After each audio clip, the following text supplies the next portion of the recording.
Again, there's our first pin, pin number 2. I'm sticking it over here, but it goes right there, okay? Again, I'm going to be sticking it right over here, but I'm going to pin it down right over there. We're condensing the fur in this way and this way, giving it a heavier appearance. So there's kind of how it looks when it's kind of bleeded out. This will all dry and pack down when it's all said and done. So before I continue, I got these little tabs here from making my opening cut. I could leave it. I like a more square look on the bottom of my pelt, so I'm going to just trim them up here. Sometimes it gets pretty greasy here by the hind leg, so I just take off a little on each side. Again, sometimes your opening cut can be off. This is the time to kind of straighten it out, like so. We'll finish pinning off here. So again, I'm going to push just a little bit more, put 2 pins on each side, making sure my skirt is straight, and it'll stay down during the drying process. Okay. Hold that up so you can kind of see there's our skirt. Process here. Now we got our tail left here to go. Now I said we shove fur this way and that way. We're not done yet. Okay, here's the wide part of the tail, but I'm going to bring that right up here, right behind that first pin there, and I'll do the same on this side here. Now we're taking fur and we're shoving it up this way as well. We're doing everything we can to make this coon look as heavy as possible. Okay. Again, we're in a down market, but when all of this matters, that's what you need to do. So on an adjustable here,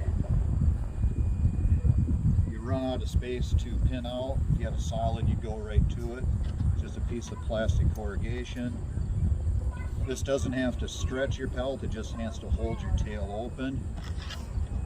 So basically all I'm doing now is sticking it. I still scrunch my tail up a little bit. I like a short, fat, stocky looking tail. It's really nice in appearance when this gets off the stretcher. It's not going to add any value. Your tails don't get graded, but of course you don't want it to be spoiling either. Something right there. So let me straighten this fur out and I'll show you what it looks like here. There's the back side of our coon. Okay. Go to our belly side. I don't even need to look, and you can already see the inspection window's almost pre-shaped already. To finish this off, all we got to do is stick right here on the hind leg.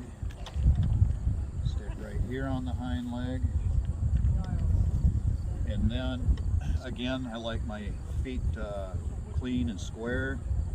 When I skin, I'm going almost right to the pad. I'm leaving everything on. It gives me the option of how I can clean it up later. I'd rather have it now than wish I had it. If your window was jagged, again from your opening cut, now's the time to straighten it up. I always take a little off, get it started. There's that little hole or bite mark. We'll just go ahead and take that out right now, like so. So I'm trimming just a little off, not much. Okay, that's all we're getting rid of, not much at all. Not a big fistful. Now before I walk away from here, I like a more pleasing look to my window. I call it a teardrop look. So if I pull my flanks in like this on each side, when this dries I get a nice teardrop look to my window. That's what the belly's going to look like. So now, as I said before, my legs are long. You've seen the reasons why. Now it's time to trim them up. So you cut halfway through, cut back the other way.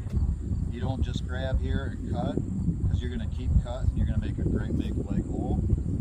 So just pull up on it, cut halfway, cut back guy had a lower lip on there. Now's the time to take care of that. I'm just going to grab it here like it is. You would just start a little cut. If there's something along the lip, trim that off right now, like so. So we're basically ready to hang it up, but we're not. I got one last step here. This is an old butcher knife. You can sit on it if you want. I go along and squeegee out. You see that oil progressing here? I squeegee out whatever oil I can. What this is going to do, it's going to help me 3 days from now when I have to wipe the grease off that sweats out. It's laying there. I'm going to take it off now. It saves on your rags later on. You can see what I'm taking off. If I missed a little something, you can take it right off. Okay. Again, it's not sharp by any means at all. Once I get that done, now this guy is ready to hang up. If my leg holes are distorted, you can just massage them out like so, and then they'll just dry down in. So now it's time for me to hang my coon up like so. It's going to hang there for 3 days. After that, it's going to sweat out. Take my rags, wipe it down, hang it back up. It'll be there 4 more days. Okay, I go for a week. It'll probably be done in 6, but I like mine up there for a week to make sure everything's dry. So that's pretty much everything on putting up a coon. Okay. One tip I'll pass along. Let's say this coon didn't go down our drowner and we had to give it a love tap to put it down, and say it got a big blood boil on the head, and you want that head to dry evenly. You know, most guys, you want to remove something, you'll come up here and you go like this, end up cutting yourself. Here's your new fingers. It's a simple thing. It's just a side cutter. I'll just pick on some of this cartilage here. I can grab a hold of it. I can see what I'm doing. You can see how I got all this leverage. You would never get that kind of pull with greased up gloves on your fingertips, but that's how you can remove some stuff. Like, you know, I can do it again here. There's a little something here. You can just grab a hold of it and clean it up. Okay. So that's pretty much the process here of putting up the coon. Okay.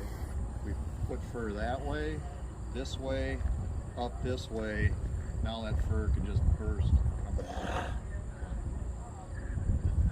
Kind of a thing to think about is you always hear about semi-heavy or flat coon. Okay.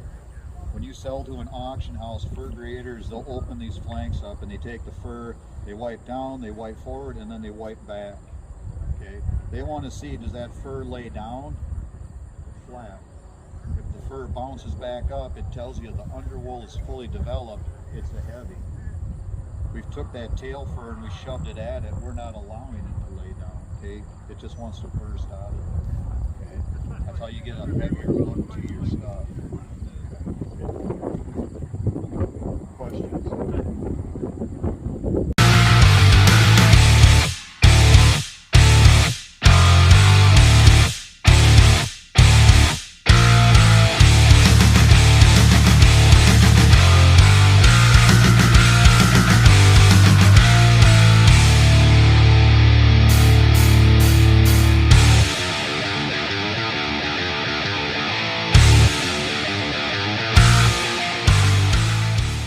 Dunlap Lures, results matter.